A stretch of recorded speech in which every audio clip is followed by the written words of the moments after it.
Hey, what's going on, guys? Good morning. I want to chat with you guys about something kind of funny and interesting that I've been working on with some of my clients lately. And I realize that there's a lot that socialism can teach you about being a better capitalist. So a lot of what I do is I help people grow and monetize their Facebook groups. Essentially, what they're doing is they're getting a community of like-minded people together, and then a few of those people will, become the cream of the crop and rise to the top and become your customers and your clients and your advocates. So, what does this have to do with socialism and capitalism, anyways? What we were exploring with one of my clients yesterday was how they were trying to help out all of the different people in their community, how they were trying to make different offers for different segments of their community, that type of thing. And a lot of people were just not the right fit for their offers. They were just kind of sitting around. They were just kind of freeloaders. They were just soaking up every free thing they could. They were demanding way too much, and they weren't buying anything ever. So there's that type of person in society too. But there's also that top 10%, that top 20% that are showing up. They're contributing. They're adding value. They're becoming customers and clients, and truly helping the business. So there's those two different types of people. And what made me think about why this has to do with socialism and capitalism is because of the way that communities work. So a lot of people, they start communities, especially like Facebook groups, about just what's in it for them as capitalists. You know what I mean? So they want to say, how do I, start a group to make more money? How do I start a group to get more clients? How do I grow my audience super big? How do I get famous? How do I, squeeze as much money as I can out of it? That kind of thing. And the problem is, if you run your community like that, people smell it. People can tell that you are just in it trying to monetize, right? So it makes it really hard to actually make more money if you're just trying to show up and make money. I had somebody post the other day in a group and say, hey, so we have a Facebook group that we use to sell tickets to an event every few months. How can we boost the engagement? And I was like, well, don't just use it to sell tickets to an event every 3 months, man. Like, make a community out of it. Make some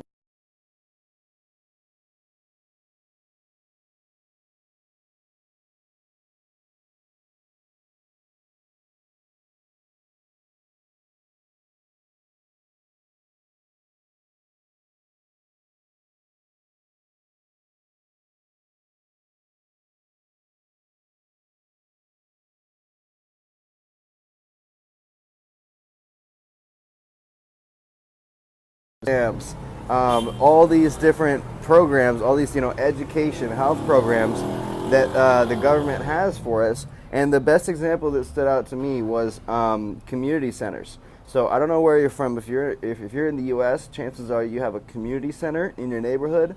Is that true? Let me know. If you have a community center in your neighborhood? Let me get a yes down below. So community centers are a big chunk of tax dollars that are going, and community centers don't exist to make money. They don't exist to sell basketball memberships. They don't exist to sell the candy at the vending machines. They exist to serve the community and help give people what they want, whether it's healthy activities or connections or stuff for the kids, stuff for families, stuff for old people, whatever it is. So community centers are like a really awesome thing because they're just so focused on the people in the community.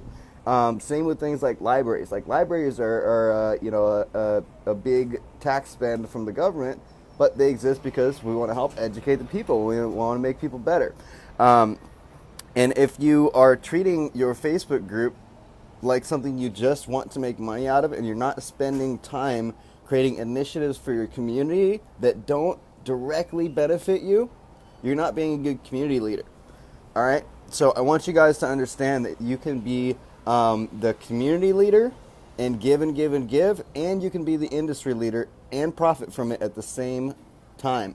All right? This is where a lot of people are missing it. They're either doing one or the other way too hard. If you're not making a single dollar from your Facebook group, you're just giving. You're just giving, you're just giving. You're not receiving that value back to yourself and your business. And I think you have a duty to do that. You have a duty to profit from all that work you're doing and all those people you're supporting, right? You're not helping yourself by not, making offers. You're not helping your audience by not making them offers. You are, not being of true service to the people that need your help if you're not making money from your group. On the other hand, if you're just trying to sit there and spam it, it's not going to work either, because people see that you're just trying to sit there and spam it. So I want you to be more of a giver, but I also want you to be smart in how you monetize. So think of ways that you can incorporate different things into your community that you don't make money with. A few things like that for me is, like, I love to do meetups for my community. Like, whenever I travel, we've hosted dozens and dozens of meetups all over the world, and it's just all about bringing people together, getting people to hang out and connect. We have different types of threads where people can network and collaborate and work with each other, and be introduced. We encourage people to do what I call as a 20 chat. So it's a no obligation, no pitch, no nothing, 20-minute conversation with another group member. So we do a lot of these community initiatives to really strengthen the value that people receive out of being a part of what I do. And I don't make money off of two people in my group booking a call with each other. I don't make money off of somebody hitting each other up for their services. But I'm still really happy to facilitate that, because I want people to be finding more value in the community. So when you can create more community initiatives and community programs within your group, a couple of things happen. Number one, the loyalty to your community goes through the roof. Number two, the experience that people have as a part of your community it goes way better. People want to hang around. If people are truly getting value out of what you have and what you're providing in that space and that experience that you're giving people, they're going to stick around. And what happens if they stick around? Chances are, if you do have an offer and you are monetizing your group, they're going to be that much more likely to see it, to pay attention, to like you, trust you, and hop in. So if you want to make more money from your group, be a better leader.